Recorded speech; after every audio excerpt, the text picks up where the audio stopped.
আলাইকুম রহমতুল্লাহি ওয়া বারাকাতুহু। আলহামদুলিল্লাহ ওয়াসসালাতু ওয়াসসালামু আলা মান লা নাবিয়্যা বাদা। আউযু বিল্লাহি মিনাশ শাইতানির রাজিম। বিসমিল্লাহির রহমানির রহিম। বাল্লিগু আন্নী ওয়ালাউ আয়া। আমার পক্ষ থেকে একটি হাদিস জানাতে হলো প্রচার করা। আজকের বক্তব্যের বিষয় হলো রাতের নফল সালাতের সংখ্যা সম্পর্কে অনেকে তারাবি রাকাত সংখ্যা নিয়ে তর্ক বিতর্ক করে। সেটি আজকে এখানে উপস্থাপন করব। আমার তৌফিকে ইল্লাহ বিল্লাহ।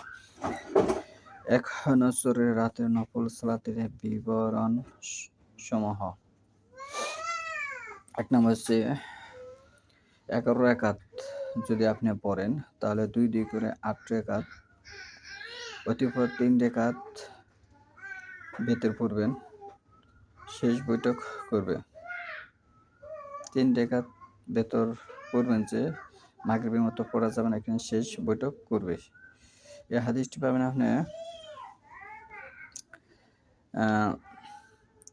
বুখারী 1147। রমজান ও অন্য সময়ে এটা ছিল রাসূলুল্লাহ সাল্লাল্লাহু আলাইহি ওয়াসাল্লামের অধিকাংশ রাতের আমল। এক নম্বরে। 2 নম্বরে হচ্ছে 11 রাকাত যদি পড়েন 2 করে মোট 10 রাকাত, অতঃপর 1 রাকাত বেতর পড়বেন। এই হাদিসটি পাবেন আপনি মুত্তাফাক আলাইহি মিশকাত 1188। 3 নম্বরে যদি 13 রাকাত পড়েন 2 করে 8 রাকাত, অতঃপর এক টানা 5 রাকাত বেতর পড়বেন। অথবা 2 করে 10 রাকাত, অতঃপর 3 রাকাত বেতর পড়বেন। অথবা 2 করে 12 রাকাত, 1 রাকাত বেতর পড়বেন। এই হাদিসটি পাবেন আপনি মুসলিম শরীফ, আবু দাউদ মিশকাত 1256। 4 নম্বরে হচ্ছে 9 রাকাত যদি পড়েন একটানা 8 রাকাত পরে প্রথম বৈঠক ও শেষ রাকাতে শেষ বৈঠক করবেন। যদি 9 রাকাত পড়েন নবম রাকাতে শেষ বৈঠক করবেন, তার মানে 2টা বৈঠক হবে। অথবা 2 করে 6 রাকাত, অতঃপর 3 রাকাত বেতর পড়বেন। অথবা 2 করে 8 রাকাত, অতঃপর 1 রাকাত বেতর করবেন। এই হাদিসটি পাবেন আপনি মুসলিম, আবু দাউদ মিশকাত 1257। 5 নম্বরে হচ্ছে 7 রাকাতে যদি পড়েন একটানা 6 রাকাত পরে প্রথম বৈঠক ও শেষে রাকাতে সালাম ফিরানোর শেষ রাকাতে 1 বৈঠক করবেন, তার মানে 2টি বৈঠক হবে। অথবা 2 করে 4 রাকাত, অথবা 3 রাকাত বেতর পড়বেন। অথবা 2 করে 6 রাকাত, অথবা 1 রাকাত বেতর করবেন। এই হাদিসটি পাবেন আপনি আবু দাউদ 1342। 5 নম্বর হচ্ছে 7 নম্বর হচ্ছে 5 রাকাত যদি পড়েন, 5 রাকাত সালাত যদি আপনি পড়েন তাহলে একটানা 5 রাকাত বেতর। অথবা 2 করে 4 রাকাত, অথবা 1 রাকাত বেতর। এই হাদিসটি পাবেন আপনি আবু দাউদ, নাসাই, ইবনে মাজাহ, মিশকাত 1265। এই হলো রাতের নফল সালাত সম্পর্কে সংক্ষেপে বিবরণ। এগুলি নিয়ে কোনো তর্ক বিতর্কে জড়ানো ঠিক নয়। যারা আগে বয়ান দিত তারা এখন আস্তে আস্তে দিনের পথে আসতেছে। তাদের বক্তব্যই তারা পরিবর্তন করে তারা বলতেছে যে হয় এভাবে পড়া যাবে এবং রাকাত নিয়ে বিতর্ক করা যাবে না। আবার অনেকে যারা এখনো সহিহ হাদিসে পৌঁছেনি তারা আবার রাকাত নিয়ে অনেক শক্ত কথা বলে, শক্ত থাকে। সে এখনো তার কাছে সহিহ হাদিস পৌঁছে নাই।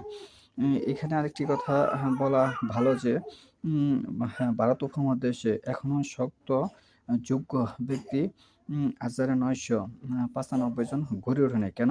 তারা এখনো সামনে কম্পিউটার রেখে দেখে বক্তব্য দেয়।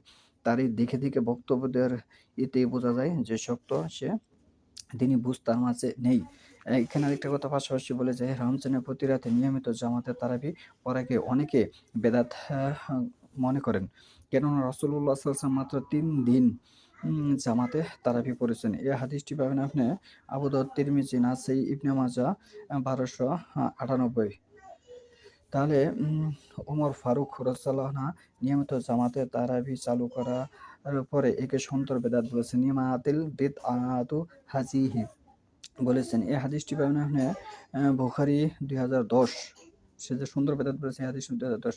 এর জবাবে এই যে ওমর ফারুক এটিকে আবিধানিক অর্থে বেদাত বলেছিলেন, শারঈ অর্থে নয়। কেননা শারঈ বেদাত সর্বত্রভাবে পথভ্রষ্টতা, যার পরিণাম জাহান্নাম। তিনি এজন্য বেদাত বলেন যে এটিকে রাসূলুল্লাহ সাল্লাল্লাহু আলাইহি ওয়াসাল্লাম কায়েম করার পরে ফরজ হয়ে যাওয়ার আশঙ্কায় পরিত্যাগ করেন। রাসূল সাল্লাল্লাহু আলাইহি ওয়াসাল্লাম এটা পরিত্যাগ করার কারণ কি? ফরজ হয়ে যাওয়ার আশঙ্কায়। এই হাদিসটি বর্ণনা মুত্তাফাক আলাইহি ১২৯৫। আবু বকর রাদিয়াল্লাহু আনহু পুনরায় চালু করেননি। আবু বকর রাদিয়াল্লাহু আনহুর খেলাফত ছিল ২ বছর। তিনি এটা চালু করেননি।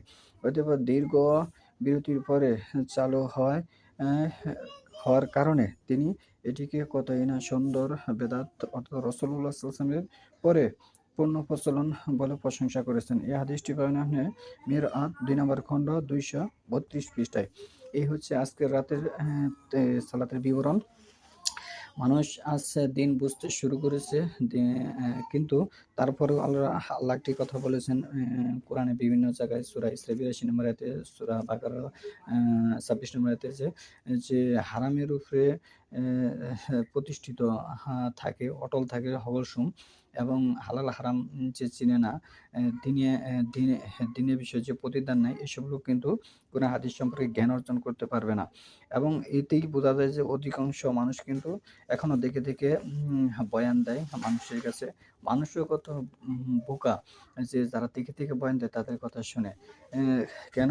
দেখে বয়ান দিলে তো আপনার ছেলেমেয়েও বয়ান দিতে পারবে, যে আরবি একটু পড়তে পারে, যে একটু বাংলা পড়তে পারে, সেও তো বয়ান দিতে পারবে কোরআন হাদিস কিনে। তার মানে কি, তাহলে কি বোঝা গেল এখানে?